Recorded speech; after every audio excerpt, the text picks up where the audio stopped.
I'm super excited and super grateful to have him on the show today. Welcome to the show, sir. Thank you so much, Venkatesh. When you said what you said, it was And so... whatever I said is just 10% of what I'm pretty sure. You said 10% more.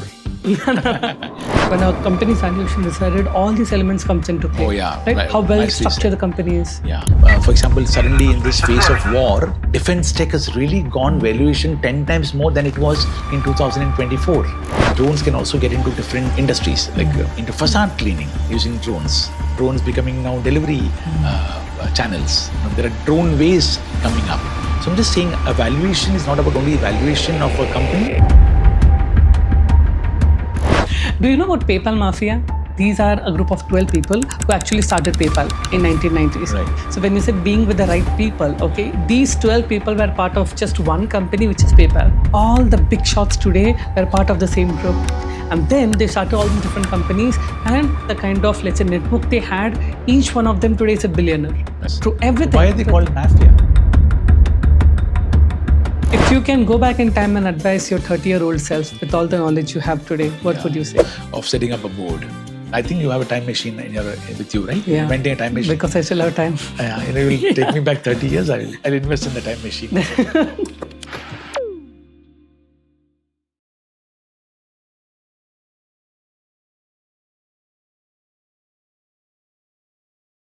Hello everyone, welcome to another episode of Let's Build, where we get a people who have started from nothing and built a business out of it. Today we have a very exciting guest with us, Mr. Suresh Menon. He's the founder and CEO of Value Addition. Value Addition is a business firm that helps growth stage companies to scale, acquire, and also get merged with other companies so that they can achieve the right growth that they deserve. He is not just a consultant, he is an amazing board advisor and a strategic mentor who all helps companies and entrepreneurs to grow in their business, not just through strategies alone, but also connecting them with the right kind of people. Over his career, he has helped thousands of businesses reach over 700 crores of revenue in their businesses through his strategy, through his plan, and through his network. He's also an amazing people's magnet. Whenever I meet him, I always see him surrounded by people who is always asking for a suggestion or advice or even guidance for their business. He has been into rooms where millions of dollars has been exchanged or is in bet when it comes to investing or when it comes to getting acquired or getting merged with other companies. He has seen entrepreneurs grow from nothing to have a great venture and have great valuation through his guidance. I'm super excited and super grateful to have him on the show today. Welcome to the show, sir. Thank you so much, Venkatesh. When you said what you said, it was so humbling, and I was actually having the mirror in front of me, and I didn't want to even look at the mirror because I could see that in your words and so eloquently that you introduced myself. It's quite humbling. I'm so fortunate, and thank you for inviting me here. It's a true pleasure. Thank you, sir. Thank you. And whatever I said is just 10% of what you. I'm pretty sure about that. Especially, we haven't even. You said 10% more. Because we haven't even talked about BNI yet. So that's another ocean altogether. Yeah. So, sir, in your entire journey, you've helped so many entrepreneurs, right? But how did you even start your journey? From where did it start? Yeah. Thank you for that simple question, but very profound. It takes me, it's nostalgic. When you said the word help, I also realized that probably it's not the right word that I should look for, because it's so important for each of us in today's world of entrepreneurship. In this today's world of an entrepreneur, for me, is a creator. And when he or she creates, it's so important to be supporting each other, not from a point of view of helping, but a point of view of looking at it as a duty. It's something which has to be done. Like I contribute to my community, to my family, to my surroundings. It's not that I'm doing a favor, I'm doing a favor to myself, right? It's important to approach supporting each other from the point of view of doing a duty rather than saying helping. So how this happened was, I realized in my old days as I evolved that for me, I accidentally got into IT. For example, the accidental instance got me into the IT world. The accidental meeting got me into becoming an entrepreneur, right? It was not thought out. And this accidental opportunity for me, when I look back now, was somebody taking a stand for me and telling me, why don't you take this path? And that's how the entrepreneurship journey started. For me, entrepreneurship journey started when I realized that everyone is speaking about sales, but a lot of people were wondering how to get into sales. And sales in itself, being an art and a science, became an entrepreneurship opportunity for me when we first set up the sales augmentation company in the area of enabling sales in different domains, primarily B2B. And it happened because CEO of a large company in the Tata Group, who was my peer during my journey in the IT days, mentioned to me, why don't you address this need which is required by the corporates, and that can be a good opportunity to start off. So that's how it started. It looked accidental at that time, but now I know that is the universe had a method. There was somebody who was reaching out to me, who was a close friend, who decided that he would want to offer this suggestion, which I want to call it as a, a tribute that he did to our friendship by giving this idea. But ultimately, it all germinates from an idea, and the idea then becomes a plan, and plan becomes, and one acted upon becomes a reality. So for me, entrepreneurship happened because of this duty somebody else did to me, and that created that nurturing in me that I need to keep on passing it on. That's the story of how this entrepreneurship journey started. It's a very interesting perspective and a very great answer on how you actually started, right? Interesting. So, when you got into sales and with all the sales experience that you have, when a company is very small, let's say 5 to 10 people or even a single person, what is the importance of sales? And when the company grows to 1,000 plus people, what is the importance of sales? As an entrepreneur, in the initial stage when they're getting started, of course they're only focused on sales because they need to make sure the cash flow comes in. But when the company grows to, let's say, a 500 people team or a 1,000 people team, where should the entrepreneurs focus on? Yeah, so essentially, I think this question, if you'd asked me, let's say 5 years ago, I would have given a different answer. But today, I think the relevance is sales is now no longer about selling, it's about the prospective client base being attracted to what one has to offer. So today I see entrepreneurs not only focusing on sales as in a sales activity, but they're focusing on numbers, on creation, on innovation, on the right communication, and the right magnets which will get that audience coming in. It's now no more a push activity, it's now finally become pull.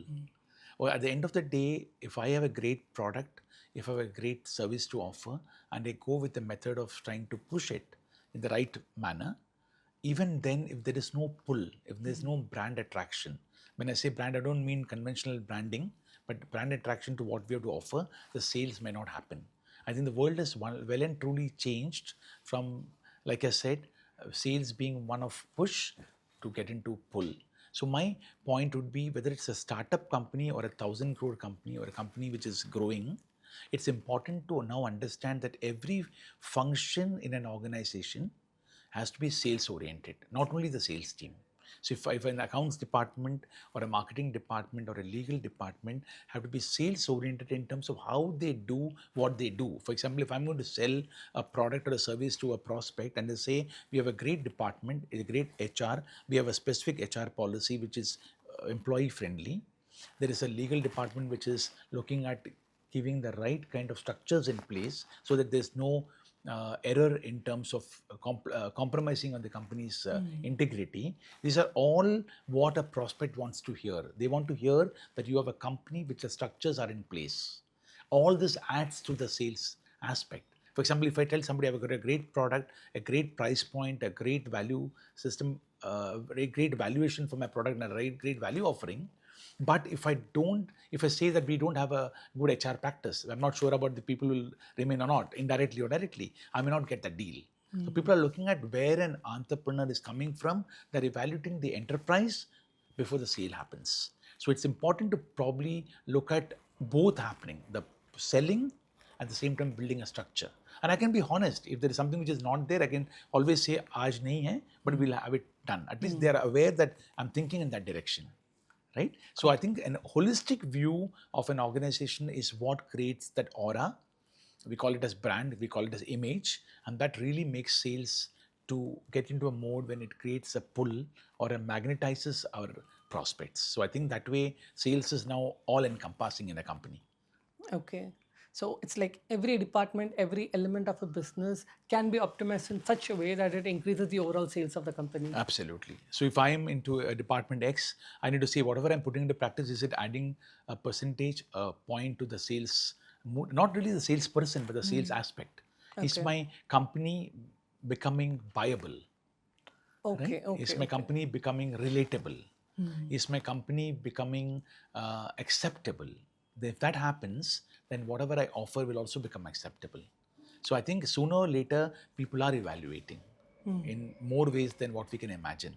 When I say people, I mean the prospective market is evaluating. So I think that way sales has gone through a lot of changes. With deep tech now coming into play, it's becoming more and more obvious that one has to be a sales driven organization. Even countries have to be sales driven.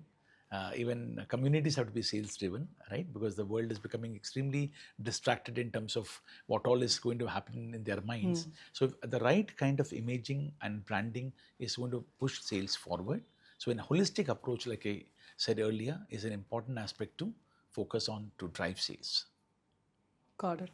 When it comes to the valuation of a company, okay, is I believe the way you answered it is not just the sales element, but when a company's valuation is decided, all these elements comes into Oh play, yeah, right? right, How well nicely structured said. the company is. Yeah, absolutely. So I think valuation is not when I want to buy or sell a company. Valuation is also what I need to keep in mind as an entrepreneur, uh, because that gives me a perspective. This is something which I have not got now in terms of the billing or the turnover or the top line or the revenue, but that's something is my value. The moment I say if I'm a 10 crore company, that's the billing I'm doing in this financial year, assuming, but my valuation might be 50 crores.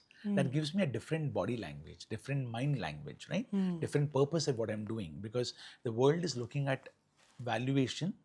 Today, every single company, whether it's the healthcare, the med, the food, the retail, the insurance, any space you look at, in any of these tech spaces, one is looking for what is the valuation of this initiative. They're not looking at what is your current turnover, what is your current billing. Of course, that counts, but they're looking at what is the valuation, what is the delivery into the market that will come because of your technology investment.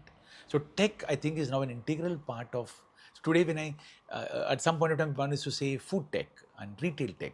We are not to put tech as an a conjoined word with that particular industry or the vertical. Now, I think it's obvious. It's very obvious that tech is an integral part. There's no enterprise which can start today without tech. Right? And when I say tech, I don't mean implementing software or doing coding or implementing apps, but technology into that actual offering. With education today is tech based, so everything has become so much tech ingrained that valuation can become exponentially growing at different levels, and valuation can really move from time to time, from opportunity to opportunity. For example, suddenly in this phase of war, the defense tech has really gone valuation 10 times more than it was in 2024. Right. Right? In 24, maybe the valuation could have been, say, 5x of a turnover. Suddenly, in this year, with so much of war, which is not the way world should go, but because there's so much of conflicts and war happening in the world, it's gone 50 times more, 100 times more. Suddenly, the drone manufacturers are now. But the good thing happening is they're also realizing now, because of that valuation, that drones can also get into different industries. Like the other day, I saw a defense tech company into drone, now getting into uh, cleaning, into facade cleaning using drones. Right? We Okay. talk of drones becoming now delivery channels. There are drone ways coming up.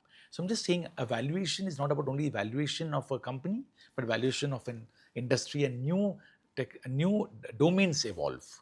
No, the government is going to come with a policy of what drone waste, which didn't exist till yesterday. When soon, I'm thinking there will be a policy like waterways and your road transport and airplanes. You have a policy for drone waste. So I'm just saying that valuation has got so much more than only 10x and 100x. Interesting. You mentioned about the entrepreneur in this journey of the way the company is getting evaluated or the way company's valuation increases. Let's say an entrepreneur is doing, let's say, annually 10 crores of revenue, okay, but he has this vision of making it to 100 crores. And you said the body language changes, the way they represent changes. How does that transition happen? Because in reality, it hasn't happened yet. right? So it is very tough for the entrepreneur to actually visualize and become that person. So what would you suggest for such a person to take to the next step? Right. I'm so important that you asked this question, because when you were asking the question, the answer came in from me, not because I knew it all, but suddenly it fell into place. So thank you for being such an amazing medium for generating more understanding for me about what I already know. So when you asked me that question, Venkatesh, you are creating my own subconscious to becoming conscious. So that's on a spiritual talk, which we'll talk on some other For sure. talk show when we will have. Yeah. But answering a question is important for entrepreneurs today and business owners to finally realize the importance and the value of being detached from the attachment. Time has come today. If I am attached to my enterprise, my offering, my product, my thing, I'm setting up myself for failure. It's so important today to realize that the value of attachment comes with detachment. By that I mean an entrepreneur has to focus on growth from, let's say, 10 CR to 100 CR. The first thing he or she should set up is to create a vehicle. A vehicle could be a private limited company, a vehicle could be an LLP. There are so many entrepreneurs today who are growing so rapidly, and because they want to kind of work towards tax planning, and they want to do this and do that, they do everything but set up a company, because they want to do tax planning, for want of a better word, or they want to set up a they don't want to set up a company because they want to plan taxes, or they want to not take responsibility, saying because it's going to cost money to set up a company, whether it's a partnership firm or a private limited company or whatever it might be. So the important point is for a enterprise or an entrepreneur with the right idea and the right product and service, reasonably tech enabled, will definitely grow. Whether it's from 10 to 50 or 10 to 100 or 100 to 200, growth, I don't think is an issue right now. But two things they have to keep in mind: they should have a vehicle. They should have a vehicle which says that idea, that product belongs to that company, and I am a part of that company. Rather than saying it belongs to me and the company belongs to me, it's important to detach and say those things belong to a company. I'm a owner of the company, a part owner of the company, maybe a majority holder of the company, doesn't matter, but the company should own it. Point one. Second thing is there has to be a shelf life. It has to be very clear in the detachment, like a mother brings her child, and the child will remain a child until a particular age. After that, the mother has to be open to the fact that the child will no more remain a child for life, will still be a son or a daughter, but will not be the child the way mother look at. That's when the child becomes a son or a daughter and gets freedom. And that's when he or she respects the parent. But one cannot keep holding the child forever from age 0 to age 40 or 50. Cannot happen that way. Similarly, it is important for creating a shelf life for their organization, and say at this point of time, the way the world is evolving, there is disruption happening. The company should change the way its ownership is there. For example, today, if I form a company, I should be very clear that it should be run through a company which will run the product and service. But 3 years from now, with AI going the way rapidly, I need to have investors or stakeholders or collaborators or co-directors or experts or advisors come on my board to drive it from that level to another level, because I can't do it. Right? I have no capability to do it. So I have to be prepared to kind of create shelf life for the organization, because everything is evolving and disrupting everything, right? It is not that an industry or a company will get closed. I'm not asking of closing a company, but I'm saying it has to be maneuvered. At some point in time, it has to be stopped also, right? Because at that time, the idea is already now not relevant. A new idea has come in. Okay, so at that, this evolution of having a vehicle and also having a shelf life concept to change are two important aspects where detachment in the attachment comes up, and that really creates strategic, sustainable, and predictable growth for companies to move and evolve. The moment it's all to me, I think that's going to create a problem. Though revenue might happen, profitability might happen, at some point of time it's going to not take off. So it's important to have a vehicle set up. When talking about mergers and acquisitions, you've been in so many boards, you still are in so many boards helping entrepreneurs. Now, these entrepreneurs, they are mostly, let's say, they started with companies by themselves, right? When any kind of a merger opportunity comes in, how does the entrepreneur even take it? do they always I don't think all these entrepreneurs have this idea in their mind that I should connect with other companies. That is the only way to grow. Okay, it's like if you're walking alone, if you got a horse to ride, you should ride that horse because it will take you faster. But entrepreneurs, especially when they start by their own, they have this concept of like, this business is my baby. And you just mentioned about detaching yourself from that baby, from that Right. company, right? So when a major opportunity comes up and you're guiding an entrepreneur, what are the objections they come up with, and how do you even solve them, or how do you address them? Yeah, so mergers and acquisitions basically uh, are thought about as a legal aspect. Uh, and that's what people feel: somebody's going to come and invade me, somebody's going to come and acquire me. So if you remove that legal tonality of M&A and look at it from a different angle, what is important is to realize that an entrepreneur became an entrepreneur in the first place because there is a passion for driving a particular idea into reality, right? Even the airplane was made by the Wright brothers because it was an idea, and then they set the airplane flying, right? It was an idea, it was a passion which fueled their idea, which became a reality. Then the reality becomes a commercially viable thing, the enterprise comes into existence. But what ultimately is at the core of entrepreneurship is the entrepreneur wants freedom: freedom of time, freedom of choice, freedom of money, freedom of living the way he or she wants to live life, not to be responsible and answerable to somebody from an employee mindset. That's how the entrepreneur became an entrepreneur. But more often than not, an entrepreneur himself or herself becomes a prisoner of the enterprise which they set up. What this wanted in the first place gets mitigated, or rather gets compromised, and they become slaves of their own enterprise. So an entrepreneur has to keep the vision on that a company which is set up is for giving all the freedoms that they wanted in the first place.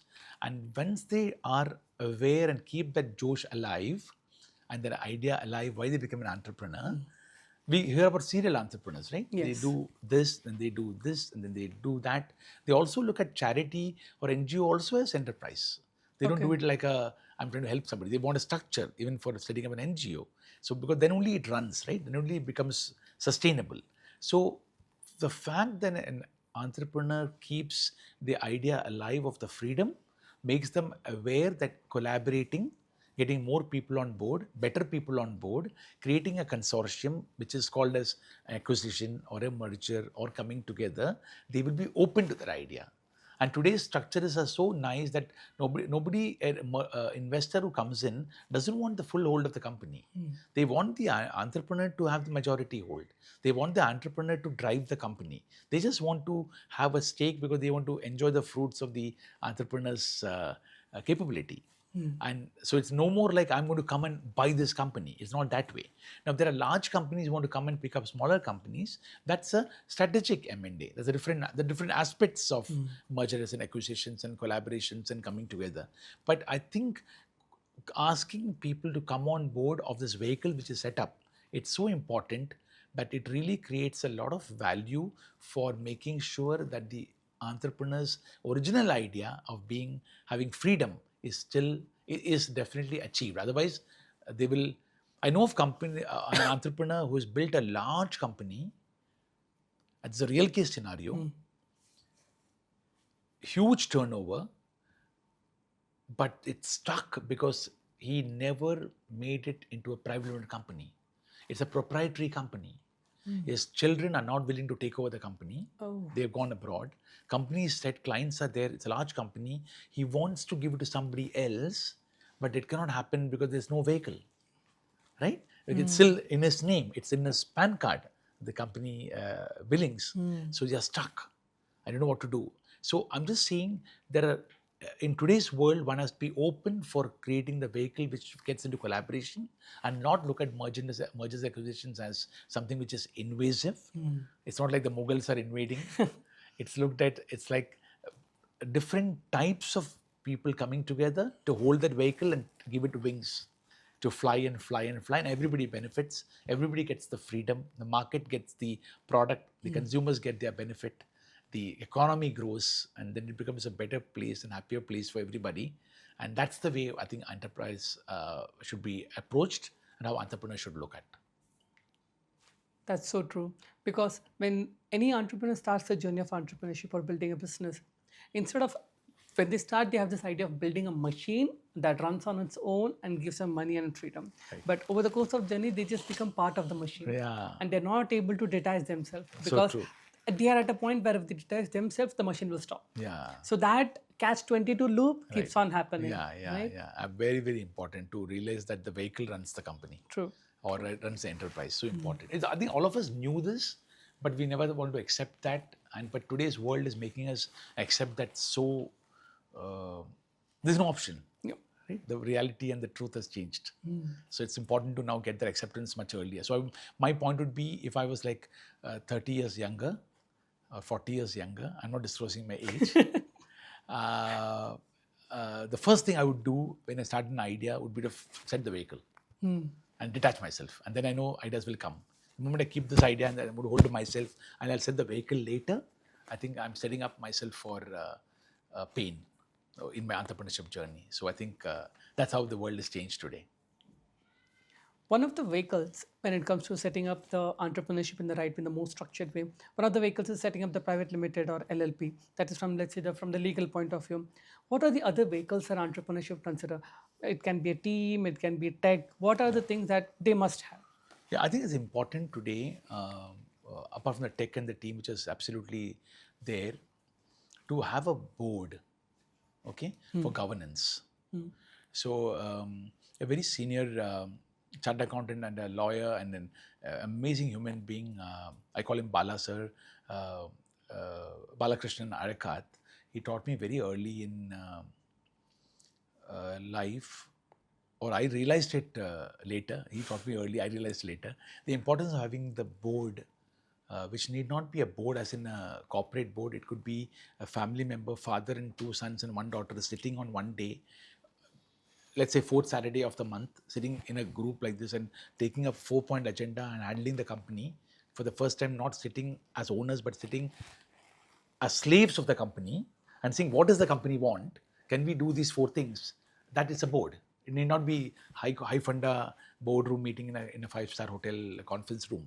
So I think the important aspect is for SMEs or for companies which are larger, where it's mandatory. Larger companies, a board is mandatory. Having an advisor on the board is mandatory. Having independent directors are mandatory. But to set board governance, SME board governance is so crucial. Where you look at the company as an entity and we address the company, what the company wants. I call company as she, I call it as the mother, the Devi, if I can use it that way. And what does that company want of us? If that is addressed, rather than saying, what is it that I want? Company wants Mondays to be off for specific reasons. But because I want Sunday off, I will declare Sunday off because I'm the owner, is a bad idea. If the company wants Monday off because strategically, Sunday company should run. For example, there are companies which are in the financial sector space, they have to work on Sundays. Okay? They have to be calling up people mornings and evenings. But since I want a Sunday off, I'm the owner, and I say company will not work on Sunday, then it's not adhering to what the company wants. So I think having a board governance, giving the credit to the company to decide what the company wants is top priority, what the owners wants is second priority. If that board governance is set up, then I think, and the board governance is set up and done regularly, parents and children in the same family at the dining table cannot be a board meeting, right? They have to meet separately. Even that is a big challenge. The younger son is going somewhere else, the elder son goes somewhere else, the father comes later. So just getting that right and doing it regularly once a month itself, I think 80% of the problems will be resolved. And then the team will come, the tech will come, the process will come, the right financial planning will happen, the cash flow management will happen. But I think the board governance, I think, is the key at the running of an organization, whether it's a small firm or a large firm, whether it's a startup or an established company, whether it's proprietorship or whether it is private limited. But I think the board should meet. It has to be odd number, 3 or 5. One can have an external a person in that, like a CA or a well-wisher or advisor, who will give specific idea. Like, for example, if it's a family-run organization, the father and the two sons are there, and they could have the mother and the grandmother come in. But they will give great advice. They may not know the company mechanics, but they will know simple advice, simple logic. So one doesn't have to go and get outside people and pay a lot of money. But board has to meet. So I've seen in companies, family owned, the father and the two sons were running. They got the mother and grandmother, mother and the grandfather, and they give a lot of value. Because they said, they don't know anything, we know better. But then they realize the value they're getting is more, and then the board become more and more vibrant. So simple thing of structuring the board, I think, is very important, like setting up a vehicle. So I think that is the foundation of setting up the right team and the dynamics and the culture. Is there a specific time the board of advisors or the board of governance should be included or should be in place? Or is there a misconception? People think, मैं बाद में करूँगा. It is not required right now. First, let me do this. Let me do X, and let me think about it. Is there a specific time the entrepreneur should think about having a board of governance? I would say entrepreneur should looking at a board. I'm hastening to give you the answer, so I don't forget, I don't miss out anything. Sure. To set up the board even before the company is formed. Okay. Company formation itself has to be done through the board. Should we do it or not? Should we get into the idea or not?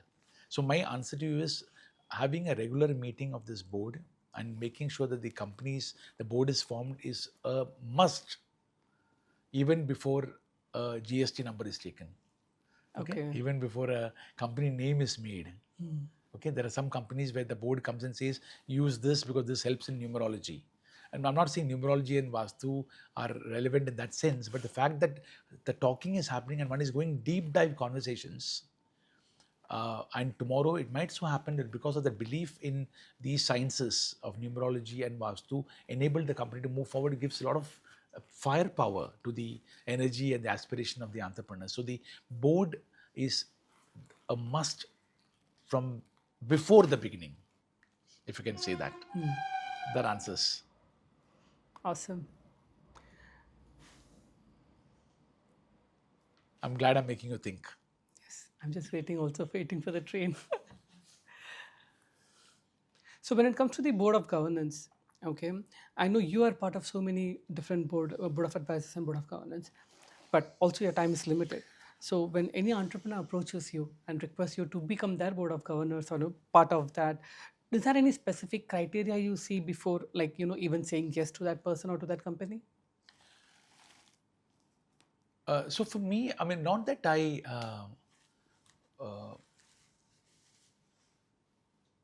I'm saying that I have a special capability, but one thing which I look for is the relatability with the entrepreneur.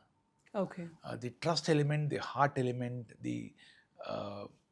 where the vibe should be there. So if the vibe is there, everything else will fall into place. Because when I go into a board, or I'm invited into a board, or invited into a group, it's a very pious position. It is not just going and sitting for a meeting for 1 hour, have a cup of coffee, and take the retainer fee and go. It cannot be that. Part of the organization is within me. So an important aspect is trust element should be there. And the most important thing is there is two-way accountability. So the entrepreneur is accountable to the board, including each of the board constituents, and the board members are also accountable to the entrepreneur. It cannot be meeting to meeting, right? Especially in today's world and age when things are moving by the second, by the day, by the month, by the hour, by the minute, things are moving. So the accountability part is very important. So one cannot be a board and saying, "Aaj ka baat ho gaya, this is what is covered in the group," and then it doesn't happen. It has to be a 24/7 investing, 24/7 involvement in that entire process, whether you like it or not. So at the end of the day, time and money is managed as inventory to time and effort is managed as financial sake, for remuneration sake. But the important thing is the thought. So the thought of being involved, that vibe which is there, and the accountability in both sides is so important for the board to be successful. Otherwise, the board might be formed, but it will not meet. It's not because of lack of time, because there's lack of connection, and the meeting will not happen. And then that's a pity. Because it is not about great experts coming on the board. It's about the right-minded, well-meaning team which comes on the board and makes the entrepreneur accountable to the enterprise. That's the important aspect. So I think that's so important to develop. And over a period of time, the boards can keep on getting reconstitutionalized. You can have different members in the board. One can exit, other can come in, depending upon how it goes. For example, if a company has reached a deep tech situation, they might want somebody from an IIT to come in and but even then, whoever comes from whichever walk of life, the feeling of mutual respect, accountability, and trust and vibe should be there. Otherwise, it will be like operation successful, but the patient is dead. The board met, board gave great ideas, like, connect nahi tha, so ideas didn't get implemented. So I think it's important to look at the vibe and the trust and accountability for a board to become successful. Very well said. It also reminds me of Naval Ravikant. He's a US-based entrepreneur and investor, millions of dollars, and an amazing person. So he always says it's any kind of entrepreneurship, any kind of business, it always boils down to people. Yeah. So it's always the people. Yeah. Right? Absolutely. And also to people and people keeping each other to account. Because as people, as human beings, mind is always the villain, right? It keeps on changing. The me today and me tomorrow and me yesterday will have different ways. My mind keeps on pulling you, right? But this group keeps you accountable to where you started off. So I think it's the people groups which is so important, and the people dynamics are so important. Communication is at the key of us to come together, the right communication. So I think it's important to, like you said so rightly, it's so much people driven and synergies which have make it happen. An investor still comes today and sees who are the people, and that's the vibe they get. Okay. That today investors who come in today, they don't do due diligence and yet they pay the money. You ask any merchant banker, though they say they want papers and everything, merchant bankers will tell you that today investors come and they give the money because they want to give the money now, because they believe in the people, because if it's tomorrow, somebody else might put the money. They don't want to make somebody else take the advantage of the companies. They will pay it now because they got the vibe of that company. This entrepreneur is well-meaning. They will make mistakes, but they know where they are going. And here's the money. So due diligence can come later.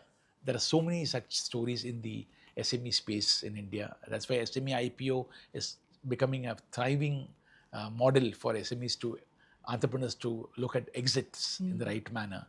It's becoming a good window for people to create wealth, economy to grow, a common man to invest in smaller companies, relatable companies, So I think it's a right time to look at people groups, and the vibe and the energy and the fact that you can really focus on people. So I think it's all about P2P at the end of it all. So B2B and B2C will happen when P2P happens, right? So true, so true. It also gives me, another example that came to mind. So the founder of NVIDIA is, I think, as of yesterday, the most valued company on earth with a valuation of $4 trillion. Oh, I see. Crazy. So when he started, I believe it is in the 1990s, he was, of course, working in a job, and he left that job because he wanted to start this company called NVIDIA. And of course, when it comes to investment, he went to his owner, where he was actually working. And he said, this is my business plan, this is what I want to do, this is how I'm going to do it. They have a good conversation of, I believe, 20, 40 minutes. Then he made a call. The owner made a call, and he said, hey, I have this a guy, he used to work for me, now he wants to start his own company. I have zero clue what he said, but he's one of the best hardworking person I know, so you should put the money. I see. And that's how the journey started. Oh. So the owner, didn't know anything about the technology, like nothing, but he just knew that person and he can pull it off. Yeah. And today it's the world's most valued company. Yeah, wonderful. Beating Apple and Google at $4 trillion. Oh, wow. That's a big learning for me. I didn't realize that. It just happened yesterday. I see. So it shows how much it's all about people and yeah. the trust people have on you. Yeah. If that is gone, like everything's gone. Yeah, absolutely. Yeah. And it's something which keeps on building, and that also gives you room to make mistakes, to make errors of judgments, and yet somebody is going to stand by you because they know that you have the right foundation. And so important, because at the end of the day, that every entrepreneur, big or small, today they might be small, then they become a unicorn. Everyone will have a story of more mistakes than doing the right things. True. There are always 9 mistakes in a scale of 10, only 1 right thing. There's never going to be a case where there are only 3 mistakes and 7 right things. There's always more mistakes than the right things. But the mistakes, how it were handled and accepted and understood, is the one which made the right thing help the company take off. So I think that's important to really create a basis for failing and supportive ecosystem to make sure that mistakes are fine, because the intention is well-meaning. And that's when this is the key of entrepreneurships. If it's not about only doing the right things and saying great job done, it's never been that way. It never will be that way, in my opinion. So I think that's so important. Agree. Like no one can be, especially if you're an entrepreneur, you're gonna make a lot of mistakes. yeah. But instead of taking it as a mistake, you should take it as a pivot. Absolutely. And that comes when you know there are people surrounding you who are your advisors or in the board or investors who are going to give you that guidance. Otherwise, you feel lost. Otherwise, you feel less confident about your own self because you're making more mistakes. You're getting out more and more and not making that big 100, for example. So in that context, it's so important to be people-centric. It's important to believe in the vibe and also believe in the fact that that's when mistakes will become, like you said, the pivot. So important. So I think it's common sense, it's logic, but somewhere in the journey of economy and enterprise, I think we lost that. So at the end of the day, I grew up seeing honesty is the best policy. I think after all the English and all the business books, I think at the end of the day, it again comes back to the simple thing.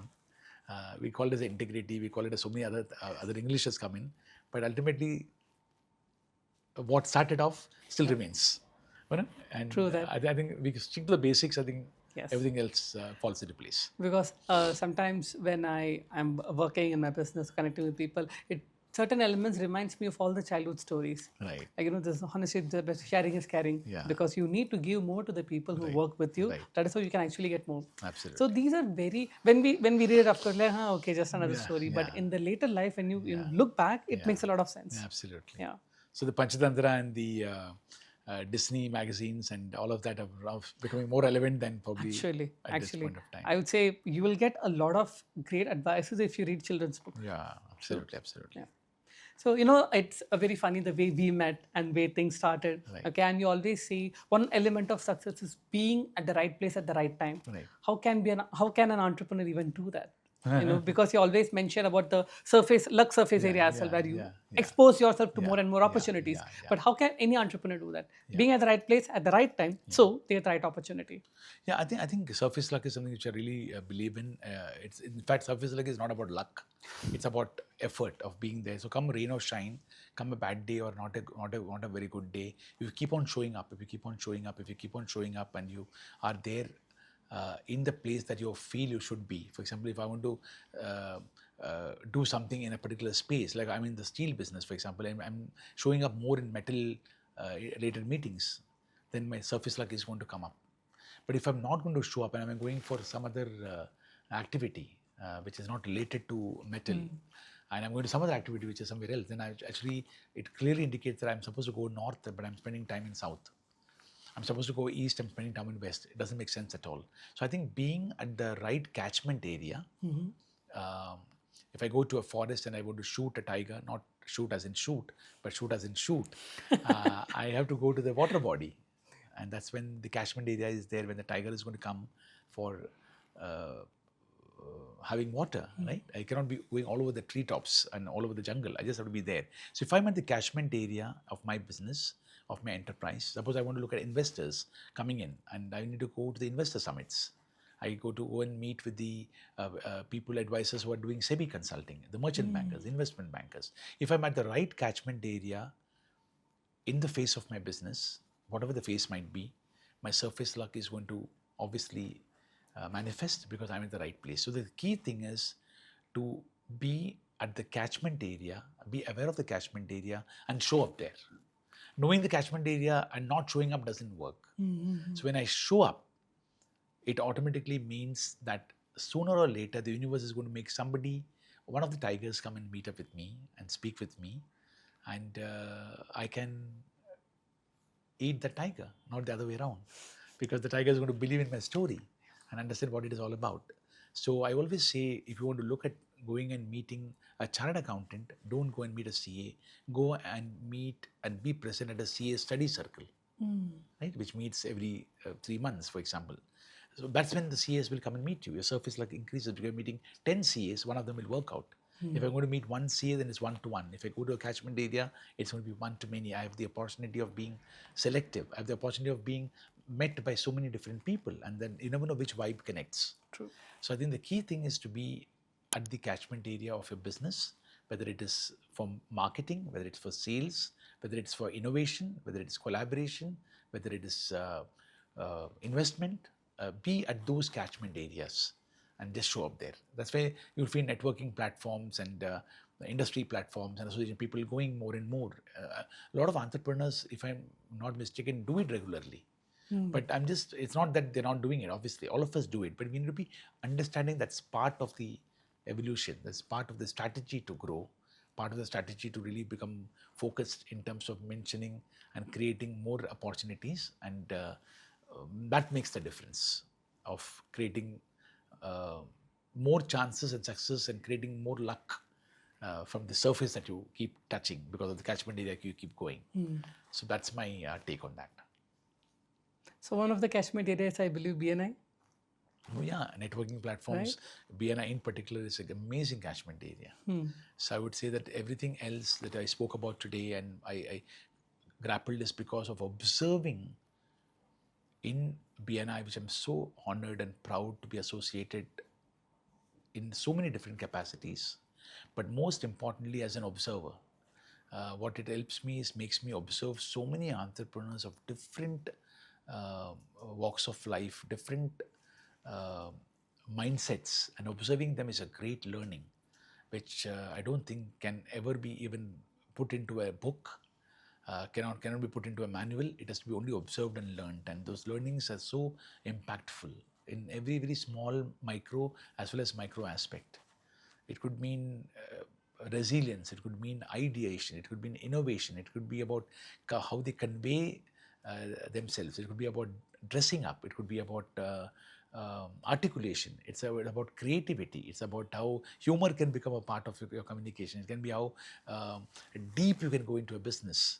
So I think for me, the most important thing is to be a student of BNI is what I really relish every single time. After 13 years in BNI, I realize how little I know about networking, how little I know about entrepreneurship community coming together, how little I know about human interactions. There's so much to learn every single day. So just being an observer and being a student in itself is a great thing. I don't want to be a teacher. I just want to be a student. I also realize about silent leaderships in BNI. I realize that noiseless leaderships and silent leaderships are the one that really moves the world. A lot of us, including me, used to attribute leadership to talks, to communication, to be loud, to show that I'm in command. Being out there. Nothing wrong with all of those, absolutely. Each one to each. But I realized a lot of silent leaderships and silence and noiseless leaderships have changed the way enterprises have run, collaborations have happened. And I realized the value of being a leader which is silent but yet impactful. It's not about saying out things in a loud manner and saying I'm a leader. It can happen in absolute silence. So I'm not saying silence is good and being communicative is wrong, not at all. But I realize that this has been a great contributor. I think the world, when I look around in the world, I think more silent leaders have contributed to the world being a better place than the leaders who spoke from the stages, than leaders who did chest thumping, than the leaders who used English and adjectives and communication and did all of that. It's the silent leaders who have made the world a better place today. It's the silent teachers who added value to somebody's life, a student's life, than the ones who came and spoke about. Everyone's got their own impact. But I think these are times when silent leadership and noiseless leadership, impactful leadership from the sides have to be also acknowledged and celebrated. And I realized this as a student of networking, student of BNI, and student of understanding so many aspects that I think we're missing out silent leaderships. We're missing out acknowledging silent leaderships. If you look at my life, there are more silent leaders who have impacted me than the leaders who spoke from the stage. So I really value the leaders who spoke from the stage and I got ideas from them. But it's the silent leaders who did one thing, five things, four things, three ideas, two maneuvering of path, which helped me to follow my path. So I think that's the two important gain from BNI, of being a perpetual learner and of being a perpetual or rather from now onwards, appreciator of silent leaderships. Interesting. So Thank for you the for making audience, me articulate this. It was in my heart. You asked me and it came out. I'm so happy that the universe, I could offer this thought process. great, great. So for the audiences, he's one of the area director of BNI Mumbai. There are total 6 area directors running this entire BNI Mumbai of over 6,000 members. Yeah, close to 6,000. Close to 6,000 members. He is one of the area director. I didn't get a chance to interact with all of them, but in my experience, is one of the most giving person out there. And I don't even know how he remembers all those things, because whenever I see him in BNI in meetings, he's just surrounded with people. Okay, at least 2 or 3 people just surrounding him, trying to get his brain, what should I do now? How are things? How can you help my business? Something or the other is happening. And the best part, he remembers everyone. He remembers everyone's name, what they asked last time, how they connect, and he does a follow up.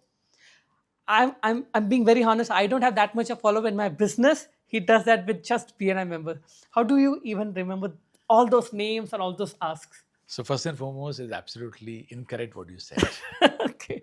Because it's not that I am surrounded. I am surrounding them because I want to learn from them. So I think without taking away the appreciation that you did, which I'm thankful to, that you could observe, Which is the truth, by the way. which I contest.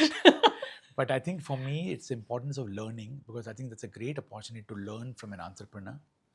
I last week learned from an entrepreneur about creating video production, when she's told me that you don't have to now look at big sets and go to Switzerland to form a movie set. You can do it right now at 10% of the cost, maybe 1% of the cost, using video editing and using AI. And I knew the industry had got disrupted forever. And she showed me what she did. And for me, if I were a movie maker, I would probably not be sleeping, right? If I'm an actor, I will not be sleeping, because I need to reinvent myself. So I learned it in one of my interactions. I knew it's happening. I know, because I am looking at the world, what's happening. It's there on the internet, it's on the books. But when I see that real life happening, for me, it's a great learning. And it's a learning which in some way or the other, it's going to enable me in some form. But so for me, it's about meeting people from a learning perspective. And I try to do my bit in terms of connecting, but it's just minuscule. But I gather a lot. So I'm actually, and don't tell this to others, but it's not givers gain. I'm probably trying to be a gainers give, Okay. a gainers giver, rather than givers gain. But having said that, I think it's a great time to understand each other. And that's what happens when you have little small huddles. When you meet up, it's those small talks which happen. So when you see and communicate, both sides are learning. It's not one way. But how can one to many happen? It's always together. It's a peer learning. So it's peer networking, learning, building the peer networking muscle. When I say muscle, I don't mean the muscle here, but the muscle in the heart, the muscle in the mind, the muscle in the mindset, or the learn set. That is what comes when you get huddled and you connect with so many different members with different walks of life. There are so many different stories and versions, and there is truth in each one of them. There's nothing like this is better than the other. And then you realize that there are so many aspects to one dimension, and then you realize that there are so many opportunities, and it's a continuously innovative state to be in. So that's what I get when I meet with so many amazing BNI members. And the way the structure of BNI is built, it's so solid and so robust and so empowering within its accountability parameters, that it really is something which you don't want to lose the opportunity of learning from the best masters when you meet them at the court, which is the BNI meeting or the BNI networking forum or the trainings. That's when the court happens, right? Your biggest thing is to play in the ground, and then playing, you're not an audience anymore, right? So you really learn, and that's something which I'm really cherishing, and it's priceless. And that's so true, because as much as I know, BNI is one of the most structured and systematic way of running a business. The way the meetings are conducted, the way we connect people, the way they meet people, like even LTRTs and everything. It's one of the most structured way to grow a business and even build a business. Absolutely. That's so true. Yeah. All credit to the master, the founder, the god of modern networking, Dr. Ivan Meissner, that even he could thought about this and he could make this into a reality, and to so many infinite leaders, silent leaders who built this movement over the last 40 years in the world and 20 years and 21st year in India and 21st year in Mumbai, because it started in Mumbai when it came to India, and it's amazing how it has contributed to in so many different ways. Like I'm also involved with the BNI Foundation, which is run by Hemu sir, the national president of BNI India, and Sandeep Shah, an amazing BNI buddy who is also a co-director of the BNI Foundation in India. And the kind of reaching out to the students, reaching out to the children in the schools, to entrepreneur management colleges, entrepreneurs in different forms, whether it's business voices or whether it's English and personality treatment. It's now also reaching the social sector. So every thing counts. The effort and the money is also now getting into different strata of society. So it's an amazing feeling to be part of this BNI community. True that. Because right now, when you think about BNI, it seems normal. Okay, you go, you get business, everything. But Right. thinking about that idea 40 years ago and implementing in such a way, because that legacy is still going on and it is still growing. Right. It's not just exist. No, Right. it's evolving. Right. It's growing. Right. Right. So that's really good. Yeah. And it's all members who contributed to the idea coming up. It's all the silent leaderships. Awesome. Let's have some rapid fire questions before we wind up the session. Okay. So, in one word, if you want to describe success, what would you say? Silent. That's it? Just being silent? Yeah. Silently relishing it, silently feeling for it, and soaking it in. Being peaceful? Be at peace. Success, I think, for me, success is not about tom-tomming. It's about feeling that, it's a great milestone to reach. You feel something mattered in life and it happened. And sharing it, when I say silent, I don't mean keep away from somebody. Silent is to take it internally and enjoy the silence of it, and at the same time share silently in small ways. Give it out silently in different forms. So for me, I think, am I saying so because I talk of silent leadership? I do not know. But that's since it's a rapid fire and I don't have time to think. That's what came out. Yeah. Okay. Yeah. That's the most interesting answer I've heard for success. Great. If you can go back in time and advise your 30-year-old self with all the knowledge you have today, what would you say? Of setting up a board. Okay. Yeah, I mean, having well-minded people, maybe at that time it was not called a board, but having a small group of well-wishers who would tell you at every point of time that are you taking the right step or not the right step. Have periodic meetings instead of feeling that I know it all, or how can I ask somebody, what will they think about me? Or saying that if I ask somebody, they will give me the wrong advice. Instead of that, if I have a board which says, this is the board, I come back to the board where I want to spend a rupee or not. Should I buy or not to buy? Should I hire or not to hire? Should I do this or not do this? If that board was there, I think that's one thing which I would definitely want to roll back. So many advices, so many thoughts, whether it's from my parents or from my seniors at home or seniors at professional space or peers would have come to me, but I've not probably respected that, or not because I didn't want to, but I didn't give it much botheration. But if that board would have been there, these things would have fallen into place. So that's one thing which I would like to probably rewind. I think you have a time machine with you, right? You're inventing a time machine. Because I still have time. Yeah, you will take me back 30 years. I'll invest in the time machine. Do you know about PayPal Mafia? So PayPal, you know, right? It's the payment gateway like Razorpay. So just like you said, it just reminded me of PayPal Mafia. Okay, these are a group of 12 people who actually started PayPal in 1990s. Right. Okay, and they are called PayPal Mafia because all the big shots today were part of the same group. Peter Thiel, who is an early investor in Facebook, who is also an early investor in Y Combinator, was part of that PayPal Mafia. Elon Musk was part of that PayPal Mafia. Reid Hoffman, the founder of LinkedIn, is also part of that. So when you said being with the right people, okay, these 12 people were part of just one company, which is PayPal. And then they started all these different companies, and the kind of knowledge they shared, the kind of, let's say, network they had, each one of them today is a billionaire. Right. Yeah, they started with nothing. Of course, just one company. Innovative enterprises. Through everything. So why are they called mafia? Because they were able to build, such a close group of people who were able to build great businesses. It's not like the right word to say mafia. You can say business conglomerate. It's true. Yeah. But It's a very close group of people, just 12 people started and built PayPal, which itself is a billions of dollars of companies. Right. Each one of them became a billionaire, starting their own companies. Wonderful. Peter Thiel started something else, Elon Musk, Ray Hoffman, everyone built something else. So when you said if you can go back, you just need to be surrounded with the right people. It just reminded me of going back to PayPal. Yeah, and each of us in the right group become better and unrecognizable better versions of each of us. True. I mean, me being alone, I will know what version I can look at version 1 to version 10. But being part of the mafia will make me a version which I'm not even thinking it will happen. And it will make me unrecognizably better.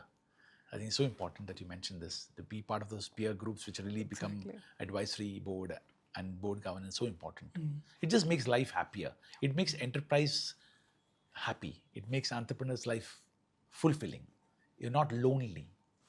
You can be yourself. At the same time, you know there is a kavach. Yep. There is a safeguard. There is a framework, a people framework, human framework, ideation framework. And that's a great space to be in. If you can add one thing to your life and if you can remove one thing from your life, what would you do? In professional life, you mean? Anything, professional, personal. It's like in this moment, I want to add this and I want to remove this. So I'll stick to professional. In personal, there are so many additions, and my wife will have another long list to give. I'll keep it professional. I feel I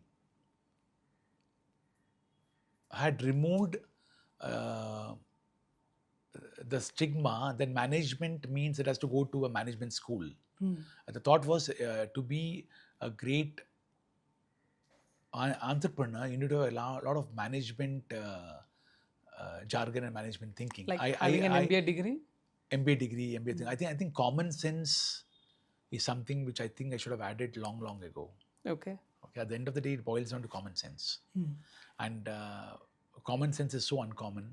So I would definitely wanted to add common sense as part of the entire thing. Common sense would be sometimes looking stupid, but it's common sense, and just going with the common sense. Like asking somebody, I didn't understand what you said. I mean, please tell again. As simple as that. I didn't understand, I'm asking, right? But it was like, what will somebody feel? You're supposed to be a management, you're supposed to be a person who is doing this, doing that. How can you ask that you do not know? And getting into unnecessary complicated thought processes. If that was just removed and just add common sense in every aspect, whether it's asking, communicating, whether it's doing, whether it's interacting, whatever, in whichever walk, I think that's something which I would have loved to add earlier than later. And deleting, there's so many things to delete that I think I want to delete the lack of big match temperament. Okay. Long years ago at a bus stop, a senior gentleman, an uncle told me that